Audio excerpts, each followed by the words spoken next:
Hi, everybody. I'm Christa Haberstock, founder and CEO of C Agency, a 27-year so far veteran of the speaking industry, and I just published a book called Become a Bookable Speaker. Very proud of it, and it is my love letter to speakers in the speaking industry. I am excited about getting this content into the industry that I love so much, and I am here to talk to Phil about it.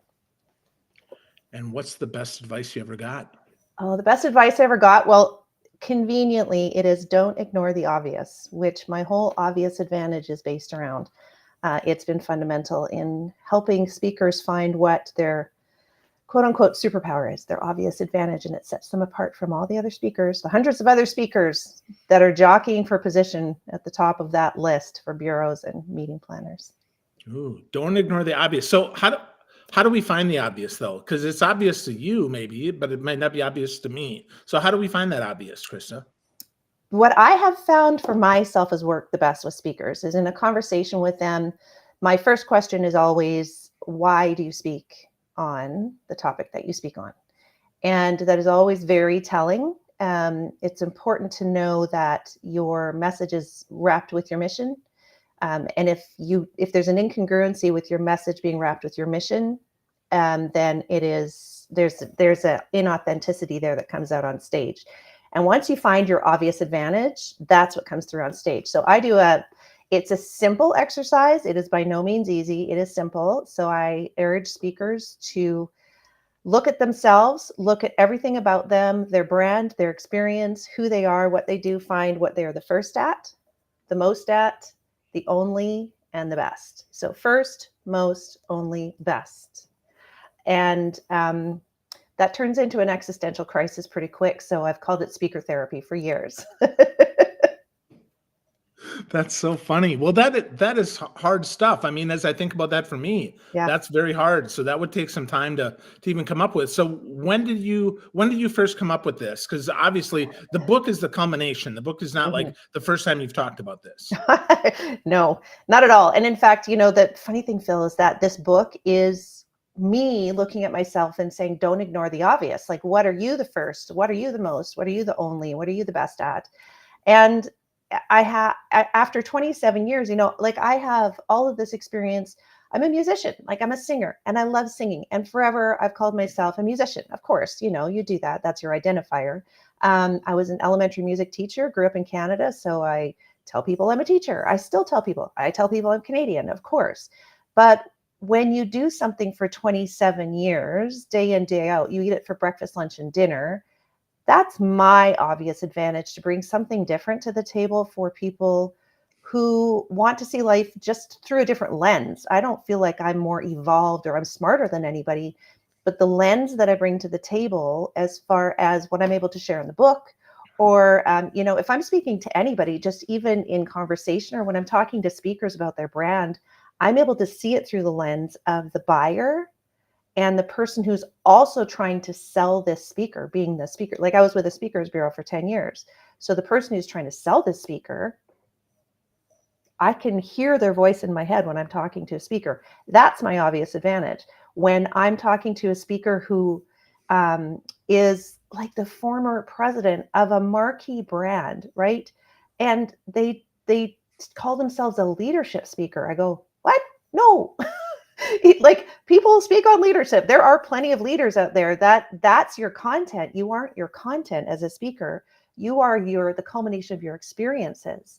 And what's interesting to me, the obvious advantage of, say, like the former president of a marquee brand is, what was it like leading explosive growth, going from 200 employees to 1,000 employees in under a year? What was that like walking through your building going, oh, we ran out of space. We forgot to get more space for 1,000 employees. Like, those are just stories. Like, from last week, I had a conversation with someone and it was so fascinating. I said, that's your obvious advantage, is seeing an organization through your eyes that went through that. So that, that's, I don't know if I answered your question, but that is just a recent, closest shark to the boat, as they say. Yeah, I think it did. And I would ask, though, as a follow-up to that, though, so you talk about the brand. Mm-hmm. So the brand is not leadership speaker. No. The brand is what? The brand is your obvious advantage. So that's what speakers, I think, man, speakers miss this so much. I'm so glad we're talking about this. I hope this reaches every speaker in the world. You are not your content. You are not your content. You are not a leadership speaker. One of my favorite, and I'll call him out because I've told him this story too, but Mark Sanborn, I was at an NSA event probably 15 years ago with my speaker, Doc Henley. I talk about him a lot, of course, because we've been together since 2009. And I brought him from like just humble, 2009 CNN hero, and he's still humble, but, he's no name to Hall of Fame. So as far as speakers, anyway, I dragged him to an NSA event. And Doc Henley is not the kind of guy that would really hang around an NSA event because first and foremost, he's a clean water crusader. He's a tattooed Harley riding bartender from North Carolina with a communications degree in a tip jar. The man does not need to go to National Speakers Association. That's where I go to help him with his speaking engagements. But I had him do like a breakout session, talk about the water crisis. People were moved. We went to the happy hour later, and Mark Sanborn was there. There was a whole bunch of people. Passing Zone was there. I just remember lots of people. So I'm introducing him around to my friends, and Mark says, well, hey, Doc, nice to meet you. What do you speak on? And he said, I speak on Tuesday. I went, oh, God. He is mostly an inspirational speaker who talks about, this and that and the other thing. And the man was like, what do I speak on? What do you mean? Like, because there's so many speakers that think that your identity is wrapped up in your content. And that's where authenticity goes to die, is when you think you're your content. Wow. So you suggest then, I guess, that they just kind of own their name and then their stories, right? Yes. Now, that's a fine line. So let me just say, I have speakers come to me a lot. Like this is so, and you meet these people all the time too. I'm not unique here, but so a speaker will come to you and say, I have a story that needs to be shared. I'm sure you've heard this. It's like, how did you get into this industry, Phil? And I want to be like you, and I want to speak on big stages, and I want to tell my story. So the dream killer in Christa says, well, nobody cares about your story. But listen, I say it nicer than that. I get to the point like a little down the road. But the point is that the story is the vehicle to get the message into people. So you have to be person first, humanize yourself, right? And then you tell the story, but the story is only the vehicle for what you've learned. So if you are, let's just go back to the CEO of a marquee brand. If you led them through explosive growth, your story is leading them through explosive growth, and then what you learn from it. Your story isn't that you're an expert on innovative leadership. It's someone's out there going, what? No, wait, but I am an innovation speaker. Well, of course. I mean, like if you have to put a fine point on it, sure. But first and foremost, you're the former president of XYZ brand, led to explosive growth, innovation and leadership speaker, or whatever it is.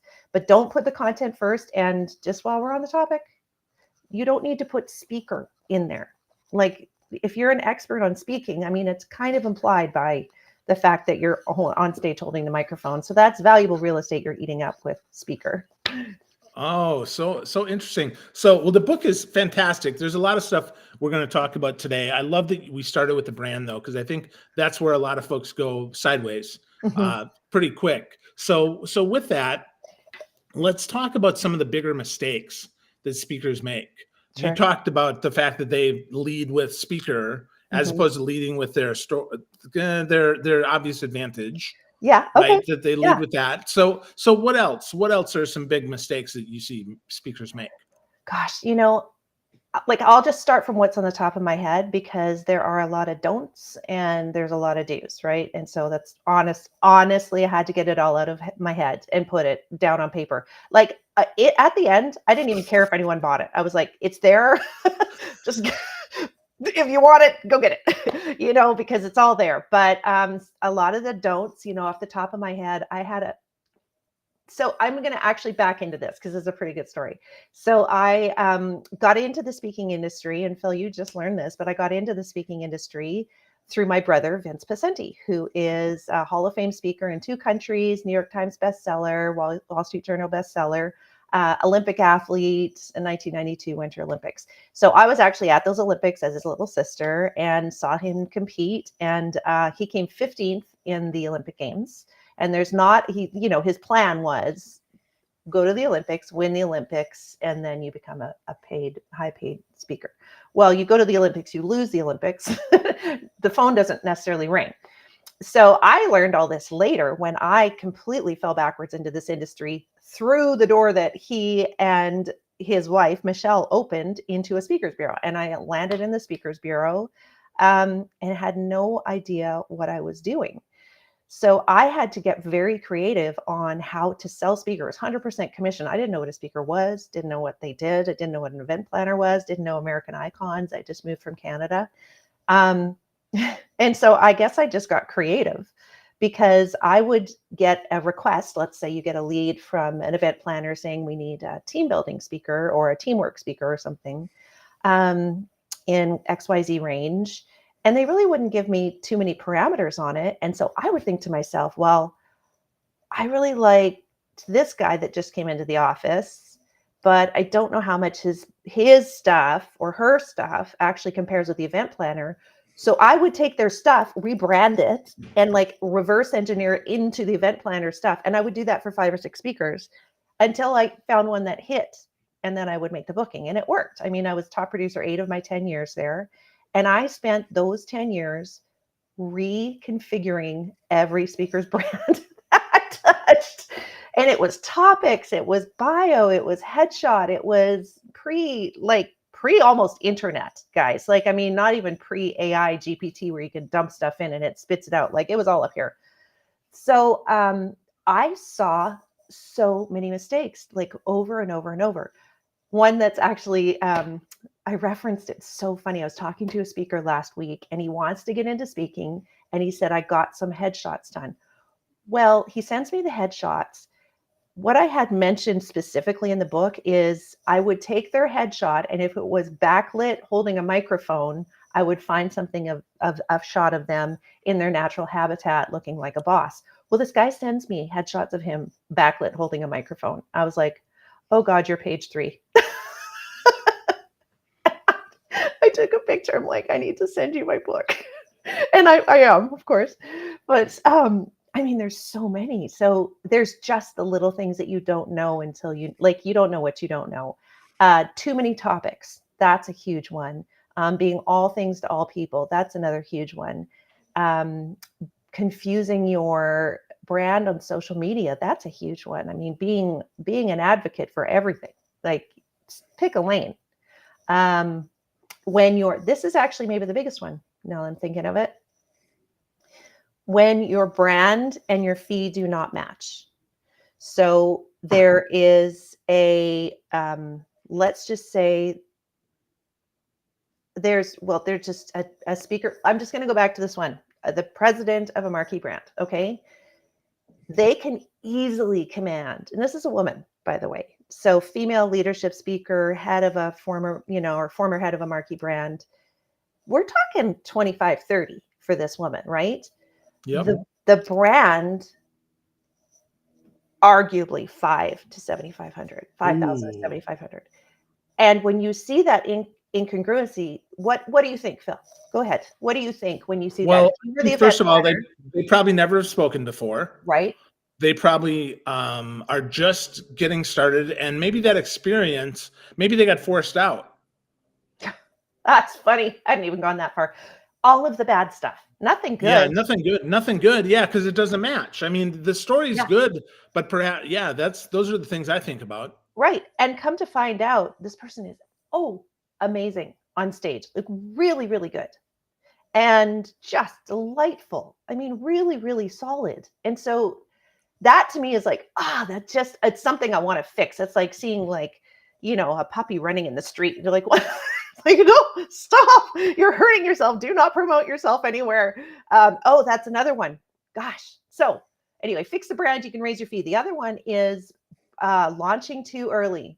Oh, is that even bigger than the fee and brand one? It might be. Allison Levine is exhibit A of doing this right. So when I was still at the Bureau, she actually was, I booked her a lot when she first kind of started out. I don't want to say started out, but she took an entire year to put her brand together, her video, everything, to come out swinging to make sure that her fee matched her brand, matched her story, matched her level, everything. And she came out with a congruent brand, easy booking. Like we all at the Bureau just booked her. And then she went exclusive with Kepler Speakers Bureau. Great get for them. And I knew that she had done that. I just think it was the smartest thing a speaker can do is make your brand pristine and then make speakers bureaus and event planners say, how have we not heard of this person? That's the reaction you want. So what's in that brand, Christa? Let's go back there. What's in that? You said it took her a year. You said video, website, talk. What all goes into the brand? Yeah, there's the big buckets. Yeah, like you said, the video, the website, and there will be people listening to this that have questions about video. That's shifting sands, and it's almost different. Like you ask 10 different people, you're going to get 10 different answers. So I'm just going to leave that. Website, I believe, can be incredibly simple and straightforward. I think anybody who dumps tens of thousands of dollars into a website is a little bit nuts, but that's just me. I don't think it has to be fancy schmancy. I think it's your online front door. That's all. Just make sure it has everything they need.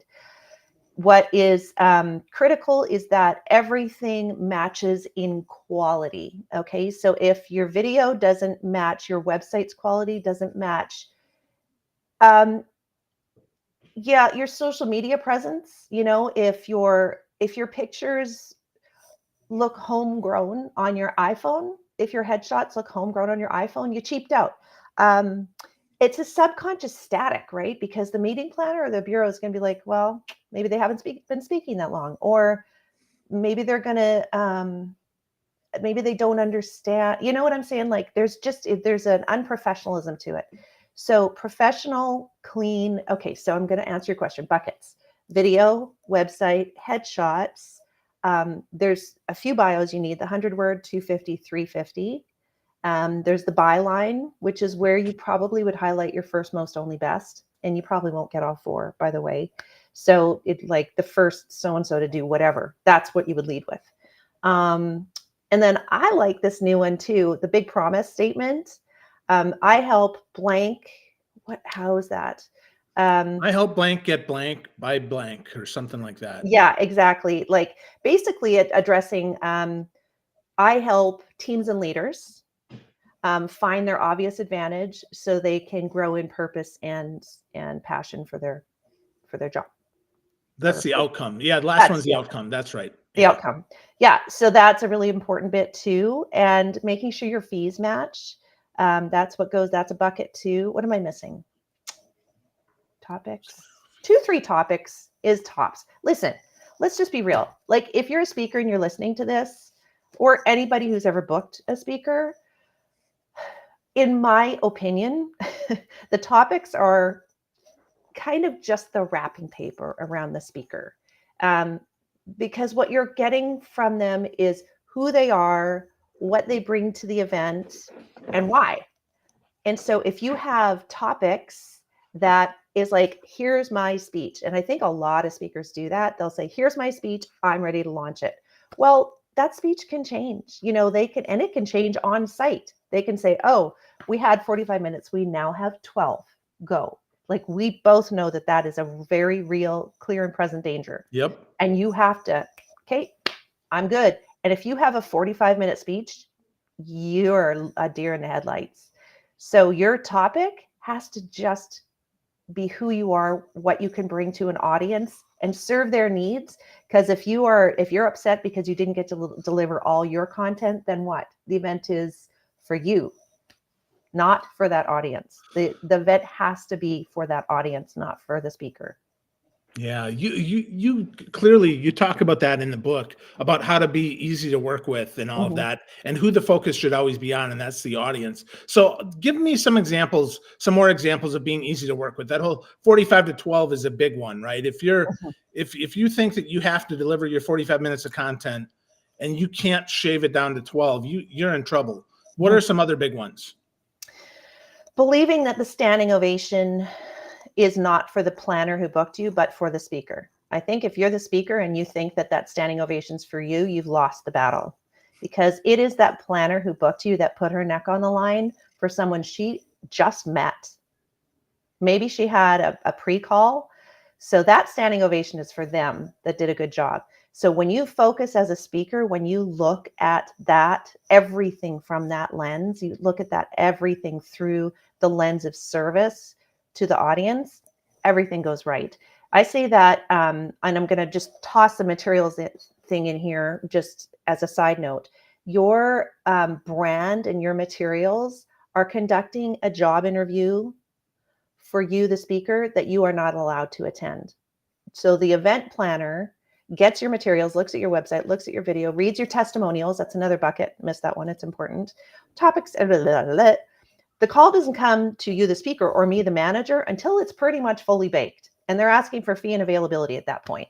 And so gone are the days of me getting to really sell a speaker, because it's the materials that are selling them. And the materials have to show the event planner that you're in service to them. So when they hire you, the speaker, for a job, you are hired by them, the hiring organization. You work for them. And if you get that flipped upside down, that's when everything goes sideways. So that means that you get to the hotel whenever you want, and it's nobody's business when you get there. Well, it is. It's the event planner's business to get a text when you get there. It's important to let them know you're on your way. Your flight's on time. I'm on my text. Just text. I mean, don't call them, for God's sake. They are simultaneously working a walkie-talkie and a tape gun. Like, we don't need a phone call on top of that. So you just text them. I'm here. I'm tucked in. See you tomorrow morning at 8:30 for the AV chat. Anything I should know? Nope. So over communicate. Um, don't ask. Like, have everything squared away before the conference call that is usually 1 month prior to the event. So you have your conference call with the event planner a month prior to the event. And I actually owe this little nugget to Dia Star Rank with the Speaker Exchange Agency, because she said, I like to have everything tied up with a bow that at that conference call, and we don't contact them again, because the event planner has their hands full. They don't need our little, hey, can I bring a video crew? Hey, can I bring a friend to this event? Hey, is it okay? They don't need our nonsense. So that, I think that's an important one. There's not enough time in the day to go over all of them. That's just to give you a sampling. Yeah, yeah. Well, lots of them though are in the book. Are in the book, and I think that's so important, right? I would actually encourage folks, just pick up the book, pick a chapter, and go deep. Go after your own material. Go after your own stuff. With that, there's so much here. Let's talk a little bit more about exceeding expectations here, Okay. though, because I think that one is probably the one that I think is the most approachable for the most amount of speakers, with honestly the least amount of effort. They just have to be exceptional, Yeah. right? So tell me, what does it mean to exceed an expectation for folks? What is an expectation, first of all, that we have, that folks are hearing? Because I like the whole texting a speaker. I still don't hear a lot of speakers that actually do that. Yeah. So When tell they me some land. more. Yeah. So it's it is the whole basic premise, and it's really second nature to me now. I think it always has been a little bit, but it's, again, being of service to the event planner. So if you consider the event planner before you consider yourself, you're winning already. So for example, you want to bring books for sale after the event.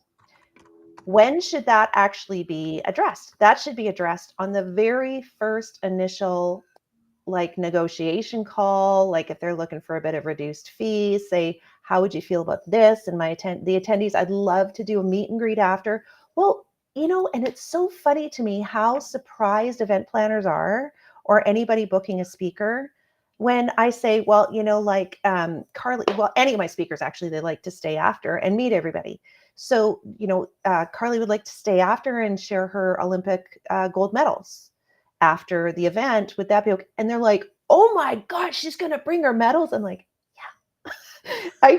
Why wouldn't she? Like, people love that, right? So it's so easy. Heather, same way. She brings her medals with her.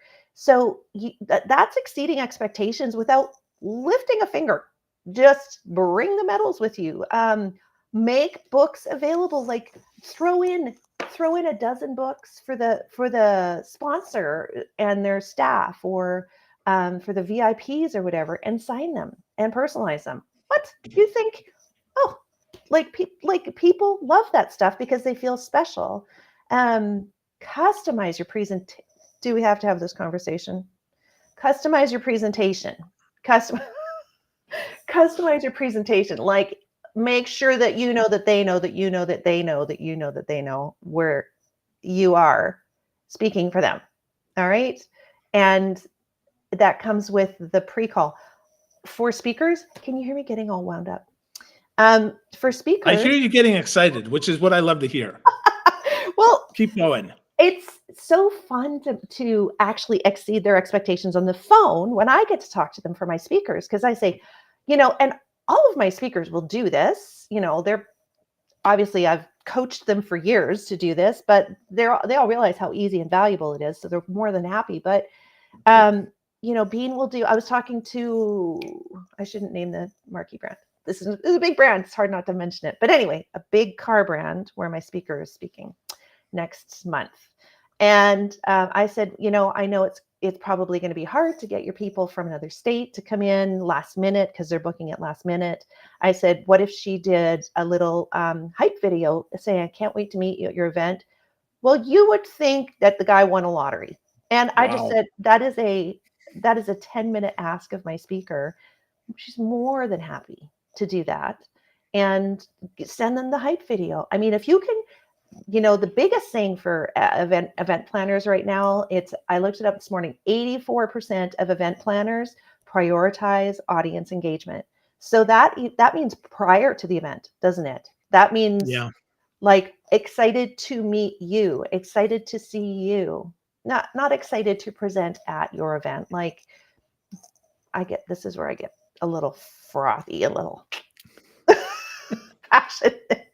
Well, it's the speakers love to make it about themselves, and that's where things go off the rail. Like that's where I said authenticity. It's where authenticity goes to die. Wow. I know. Wow. It's too much, isn't it? It is, but it's just enough. And that's the thing about the book, is there's just enough in there. So what's one other thing, Christa, that you want to make sure that gets out? If you're like, I want to shout this from the rooftops, what is the one other thing that I didn't ask you that we should be talking about? Well, my favorite quote was, don't ignore the obvious. And I'm going to bookend it with Steve Martin's quote, be so good they can't ignore you. The number one question I get asked from speakers is, how do I take my business to the next level? And also that always involves, how do I get in with the Speakers Bureau or a speaker manager? I am a speaker manager, by the way. And just some stats. I don't know if you caught this, Phil, when you were reading the book, but it actually, did you notice that I think it was 81% of my LinkedIn messages they start with the words, I am a. Yeah, I saw that. That's incredible. Blah. So it wasn't about me, for one thing. Second of all, they all think that I'm a speakers bureau. I'm not. There's a difference between speaker managers and speakers bureaus. So there is persistence, and there is the spray and pray marketing. Actually, I didn't put this in the book because I know it's weird and I'm goofy sometimes, but I call it excessive assertive nacity. When speakers, like, there's nobody who's more assertive and have the tenacity as motivational speakers. So I call it excessive assertive nacity. It's not going to make it into Urban Dictionary, I don't think. No. So really, Steve Martin said, like, in response to someone asking him, how do I become a success in the entertainment industry? Be so good they can't ignore you. Work on your craft, work on your materials, work on your brand, be consistent, and be so good they cannot ignore you. Wow, that's great advice. So friends, if you want to get a copy of the book, I'd encourage you to do so. It's on Amazon. It hit #1 in a couple categories, I know. and it is awesome. It's called Become a Bookable Speaker. Christa Haberstock is my friend here that shared. You can go to ChristaHaberstock.com. That's HABERSTOCK.com. Christa Haberstock with the C. You can check it out. Christa, where would your favorite place to be if somebody actually wanted to talk to you? Where would that be? Or would you like them not to talk to you ever again? Oh, well, if everybody reads my book, I'm happy to talk to them. No, and I say that you don't even have to buy it.